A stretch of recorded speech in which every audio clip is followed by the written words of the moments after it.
سائمہ آفاق رفت کے گھر سے چلے جانے کے بعد حیا اس بات پر خوش تھی کہ ایک ایک کر کے اس نے اس گھر سے سبھی کو نکالنا شروع کر دیا ہے، لیکن جب وہیں پر ہارون آ جاتا ہے تو حیا کی ایک اور ٹینشن بڑھ جاتی ہے۔ وہ سوچتی ہے کہ کس طرح سے ہارون کو اس گھر سے باہر نکال کیا جائے، کیونکہ وہ تو اس گھر کا فیملی ممبر بھی نہیں ہے، وہ تو آدم چچا کا بیٹا ہے۔ وہیں پر دوسری طرف ارم جو کہ اپنی والدہ آسیہ سے بات کر رہی ہوتی ہے سائمہ کے حوالے سے، کہتی ہے کہ سائمہ بھابی کو حیا کی باتوں میں آ کر اس طرح سے گھر چھوڑ کر نہیں جانا چاہیے تھا۔ وہیں پر آسیہ ارم کو کہتی ہے کہ تمہیں انہیں کے معاملات میں دخل اندازی کرنے کی ضرورت نہیں ہے، تم خود دیکھو نا، ہم نے سائمہ کو کتنا سمجھایا ہے لیکن وہ ہماری ایک بھی سننے کو تیار نہیں ہے۔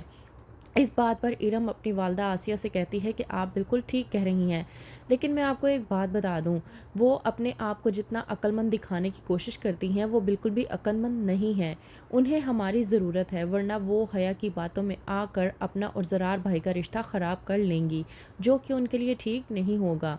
وہیں پر دوسری طرف آدم آتا ہے زرار کو سمجھانے کے لیے کہ تمہیں سائمہ کے پاس جانا چاہیے، اسے منانے کے لیے۔ زرار بتاتا ہے آدم کو کہ مجھے امی جان نے منع کیا ہے اور کہا ہے کہ سائمہ جہاں پر ہے میں اسے وہیں پر رہنے دوں، مجھے اسے لانے کی کوئی ضرورت نہیں ہے۔ ہاں البتہ وہ لوگ خود رابطہ کرتے ہیں اور سائمہ خود اگر اس گھر میں آنا چاہتی ہے تو میں جا سکتا ہوں اور جا کر سائمہ کو واپس اس گھر میں لا سکتا ہوں، ورنہ امی جان نے اپنا فیصلہ سنا دیا ہے۔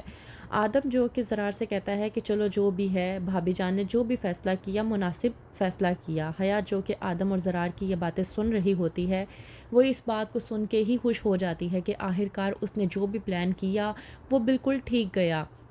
وہیں پر دوسری طرف ارم اور آسیہ کو جب معلوم ہوتا ہے کہ آدم کا بیٹا ہارون آ رہا ہے تو ارم بہت زیادہ ایکسائٹڈ ہوتی ہے اور سوچتی ہے کہ ہارون اس سے ملاقات کے لیے ضرور آئے گا۔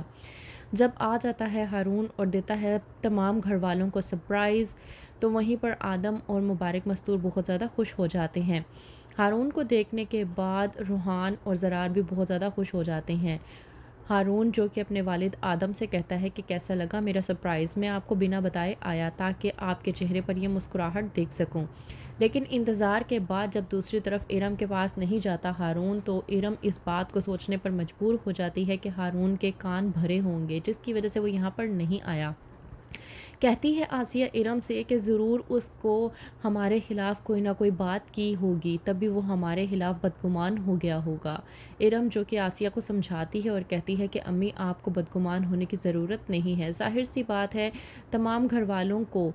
جو بھی بات سمجھ آئی انہوں نے ہارون کو کہہ دی اور ہارون نے جو بھی بات گھر والوں سے سنی انہوں نے اس بات پر یقین کر لیا، جس کی وجہ سے ہو سکتا ہے وہ ہم سے ملنے کے لیے تیار نہ ہو، اسی وجہ سے وہ یہاں پر بھی نہیں آیا ہوگا۔ آسیہ ارم کی بات مانتی ہے اور کہتی ہے کہ شاید تم بالکل ٹھیک کہہ رہی ہو،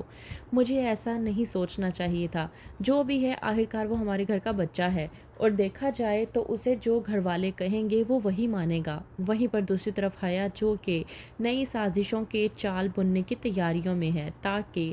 باقی گھر والوں کو بھی گھر سے نکال کر مبارک مستور کا تخت حاصل کرنے میں کامیاب ہو جائے، کیونکہ حیا کا کہنا ہے کہ ایک بار مبارک مستور کا تخت اس سے چھینا گیا ہے لیکن وہ اب اسے اپنے ہاتھ سے کبھی نہیں جانے دے گی۔